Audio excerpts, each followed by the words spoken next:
So, The Life of Brian is a funny film, but in your opinion, not a comedy. How is that possible?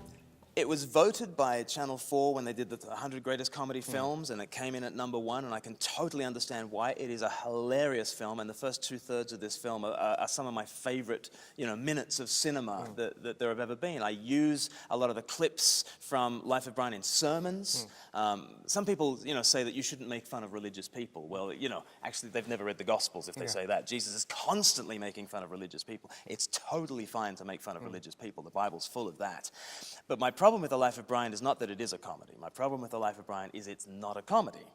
Because a comedy is meant to have a happily ever after. And what happens at the end of Life of Brian? Well, life is quite absurd and death's the final word. And the hero is crucified and all he can do is whistle a little ditty.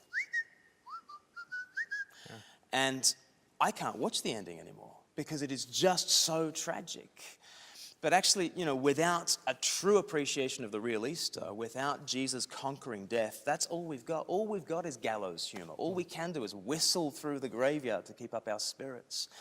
So for all the funny, nature of Life of Brian, for all its insight into the ridiculous nature of religious people at times, and thumbs up for that, I can't watch Life of Brian all the way to the end because it's not a comedy. It's a tragedy.